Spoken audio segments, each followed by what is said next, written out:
आज के दिन के लिए परमेश्वर का धन्यवाद करते हैं। मैं पास्टर हरमेश मसीह आज आपके साथ क्रिसमस के त्यौहार के बारे में बात करेंगे। कुछ लोग क्रिसमस को सेलिब्रेट करते हैं, कुछ लोग क्रिसमस को सेलिब्रेट नहीं करते। जो मसीही लोग क्रिसमस को सेलिब्रेट नहीं करते, क्या वो गलत करते हैं? इस बात का भेद हम वीडियो के अंत में देखेंगे। मेरी और मेरे परिवार की ओर से और हमारी पूरी टीम की ओर से आप सबको क्रिसमस की बहुत बहुत बधाई हो। अब हम क्रिसमस की बात करते हैं। अदन की वाटिका में परमेश्वर ने पहले परिवार को सब कुछ दिया हुआ था। खुशी थी, खुशहाली थी, मजबूती थी, परमेश्वर के साथ हर रोज संगत थी और चिंता मुक्त वो परिवार अपने जीवन को व्यतीत कर रहा था।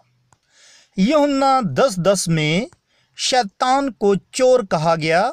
उसने ये सब बातें पहले परिवार से छीन ली और इन सब बातों को बहाल करने के लिए आज से 2000 साल पहले पिता परमेश्वर ने प्रभु यीशु मसीह को इस धरती पे भेजा। प्रभु यीशु मसीह फुल गॉस्पल लेकर आए। इसका अर्थ है पूरी खुशखबरी। पूरी खुशखबरी क्या होती है? प्रभु का जन्म होना आवश्यक था और प्रभु का सलीब के ऊपर जाना भी ज़रूरी था। सलीब के ऊपर मारे जाना और दफन किया जाना जरूरी था और फिर मुर्दों में से जी उठना भी ज़रूरी था। और जी उठने के बाद प्रभु यीशु मसीह का स्वर्ग जाना भी ज़रूरी था और अब स्वर्ग से दोबारा आना भी ज़रूरी है। ये 5 बातें हैं। इन 5 बातों में अगर हम एक भी कम कर दें तो वो सुसमाचार नहीं रहेगा, फुल गॉस्पल नहीं रहेगी। इसलिए प्रभु यीशु मसीह फुल गॉस्पल लेकर आए। अब मैं बताना चाहता हूं कि क्रिसमस का संबंध गॉस्पल को दूसरे लोगों तक पहुंचाना और बांटना, यही क्रिसमस है। जैसे कुछ लोग मानते हैं कि क्रिसमस को गिफ्ट देने चाहिए। गिफ्ट हम उस व्यक्ति को देते हैं जिसको हम प्यार करते हैं। और परमेश्वर ने भी जगत से ऐसा प्रेम किया और अपना इकलौता पुत्र गिफ्ट के रूप में दिया। गिफ्ट गॉस्पल ही है और गिफ्ट के साथ हमें परमेश्वर का वचन जरूर देना और बांटना है। अब हम देखते हैं कि गॉस्पल को जब हम प्यार से बांटेंगे तो लोग उस गॉस्पल पर विश्वास करेंगे। आदम ने परमेश्वर के साथ अपना प्रेम का नाता तोड़ लिया था। अब उसी को बहाल करने के लिए प्रभु यीशु मसीह आए। यूहन्ना 3:16 में यही लिखा है, परमेश्वर ने जगत से ऐसा प्रेम किया कि अपना इकलौता पुत्र दे दिया। अब हम देखते हैं कि परमेश्वर का प्यार कैसे हमें शुरू करना है, किस से शुरू करना है। यदि हम परमेश्वर के प्यार को समझ जाएंगे तो परमेश्वर के सुसमाचार को भी समझ जाएंगे। नंबर 1, सर्वश्रेष्ठ प्रेम हमें परमेश्वर से ही करना है। मत्ती 22:37 में लिखा हुआ है, तू अपने सारे प्राण से, अपनी सारी बुद्धि के साथ प्रेम रख परमेश्वर से। यही उत्तम दर्जा प्रेम का है। आप परमेश्वर को प्रेम कितना करते हो ये आपके ऊपर निर्भर करता है। यदि आप परमेश्वर को प्रेम करते हैं तो परमेश्वर के गॉस्पल सुसमाचार को भी दूसरों के पास आप लेकर जाओगे। दूसरी इंपॉर्टेंट बात प्रभु यीशु मसीह ने इसी ही अध्याय में बताई है। ये दोनों प्रभु ने महान आज्ञाएं करके इंसान को दी हुई हैं। इसी ही अध्याय की 39 वचन, तू अपने पड़ोसी से भी अपने समान प्रेम रख। अब हम देख रहे हैं कि आप अपने पड़ोसी को कितना प्यार करते हो। ये भी क्रिसमस का उद्देश्य है। तीसरी बात, पहला यूहन्ना इसके 3 अध्याय और 14 और 15 वचन में भी लिखी है, अपने भाई को प्रेम करना। बाइबल बयान करती है, ये अध्याय बयान करता है कि जो भाइयों से प्रेम नहीं करता वो अभी मृत्यु में है। जो भाई से प्रेम करता है वो मृत्यु से पार निकल चुका है। अब हम प्रेम की ताकत को देख रहे हैं। और चौथी बात, प्रभु यीशु मसीह ने मत्ती 5:44 में बोली हुई है, अपने वैरियों के साथ भी प्रेम रखो। अब हम 4 बातें प्रेम के बारे में देख चुके हैं। परमेश्वर को प्रेम करना, अपने नेबर को प्रेम करना, अपने भाई को प्रेम करना, अपने वैरियों के साथ प्रेम करना। क्या आज हम इस उद्देश्य को पूरा कर रहे हैं यदि हम क्रिसमस को सेलिब्रेट कर रहे हैं? क्योंकि यूहन्ना की इंजील 13 अध्याय इसके 34 और 35 वचन में प्रभु यीशु मसीह ने ये नई आज्ञा करके हमें सौंप दी है। ये नई आज्ञा प्यार ही है। क्या हम उसके गॉस्पल को प्यार के साथ बांट रहे हैं? यदि आपके अंदर प्रभु का प्यार जिंदा है तो शैतान आपके सामने शर्मिंदा है। यदि आप पहला करंथियां और उसका 13 अध्याय पढ़ोगे तो वहाँ प्रेम की खूबियां संत पौलुस ने बताई हुई है। परमेश्वर पैसे और भेंट के साथ खुश नहीं होते।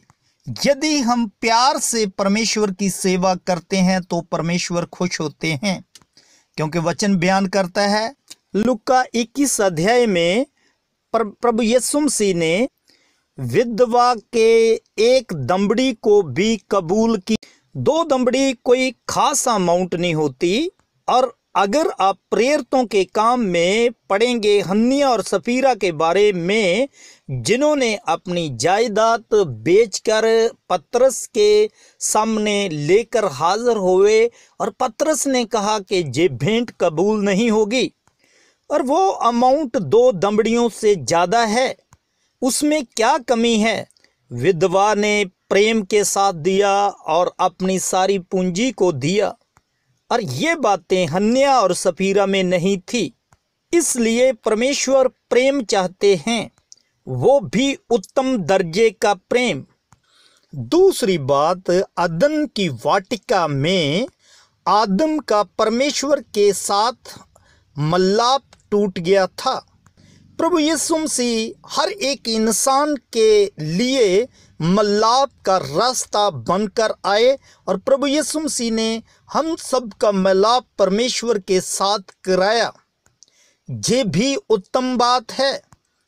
प्रभु यीशु मसीह हमसे प्रेम इतना करते हैं, इसलिए ही पिता के साथ हमारा मिलाप करवा रहे हैं। अफसियों 2 अध्याय इसका 14 और 16 वचन में यही लिखा है कि प्रभु यीशु मसीह ने सलीब के ऊपर हमारा मिलाप करवाया।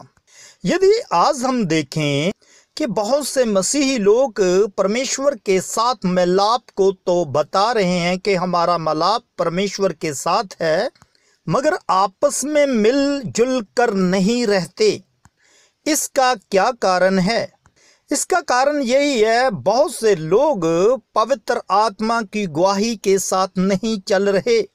यदि हम प्रेरितों के काम 1 अध्याय उसके 14 वचन में देखते हैं तो वहाँ पवित्र आत्मा का काम बताया गया है कि जितने भी विश्वासी लोग थे ये सब एक मन होकर पवित्र आत्मा की बाट जो रहे थे।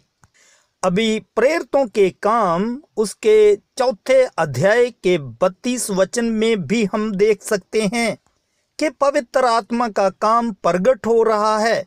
सब एक मन थे और सब वस्तुओं में आपस में मिल बांट कर ही खर्चते थे और बांटते थे। इसका भाव क्या है? आज पवित्र आत्मा तो है, मगर पवित्र आत्मा का काम दिखाई नहीं दे रहा। इसलिए पवित्र आत्मा से ही पूछना चाहिए, क्या हमें एक मन से होना चाहिए या नहीं होना चाहिए? यदि हम एक मन होंगे तो शैतान को आसानी के साथ हरा सकते हैं और ये क्रिसमस हमारे लिए एक बेस्ट क्रिसमस बन सकता है। अभी हम 4 बातें देख चुके हैं कि हम लोगों ने परमेश्वर के साथ प्रेम करना, पड़ोसी के साथ, भाई के साथ प्रेम करना, दुश्मनों के साथ प्रेम करना और प्रेम के अलावा पवित्र आत्मा की सामर्थ्य लेकर हम सब ने एक मन होना है। ऐसा क्यों? क्योंकि संसार के जो लोग पवित्र वचन से दूर है वो अनंत जीवन से दूर हैं, सदीपक जीवन से दूर हैं। यही चीज प्रभु यीशु मसीह संसार को देने के लिए आए, क्योंकि अदन की वाटिका में से आदम और हवा ने हमेशा की जिंदगी को गवा दिया था।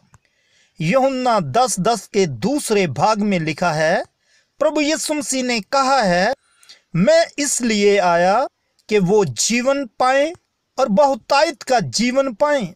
मसीही लोगों ने प्रेम में रहना है, प्रेम के साथ गॉस्पल को देना है और आपस में एक मन होना है। इसका कारण क्या है? कि हम वो लोग हैं जो दूसरे लोगों को जीवन बांटते हैं। ये प्रभु यीशु मसीह की और परमेश्वर की ही इच्छा है। अब हम मत्ती 19 अध्याय इसके 16 वचन से देखते हैं कि एक मनुष्य प्रभु यीशु मसीह के पास आया। उसने आके जीवन की डिमांड की और उसने कहा, मुझे जीवन चाहिए। यीशु मसीह ने उसे उत्तर दिया, आप आज्ञाओं को मानो। उसने कहा, मैं आज्ञाओं को भली भांति जानता हूं और मानता भी हूं। तब यीशु मसीह ने कहा, यदि आप जीवन को चाहते हो, सिद्ध होना चाहते हो, तो अपना माल बेचकर कंगालों को बांट दो, तब आपको जीवन मिलेगा और मेरे पीछे हो चलो। पर वो जीवन को प्राप्त करने में फेल हो गया। आज्ञाओं तो मानता है, प्रभु के पीछे भी चलना चाहता है, मगर बांटना नहीं चाहता, तो वो जीवन से रह गया। अब मैं एक और व्यक्ति के बारे में आपको बताना चाहता हूं।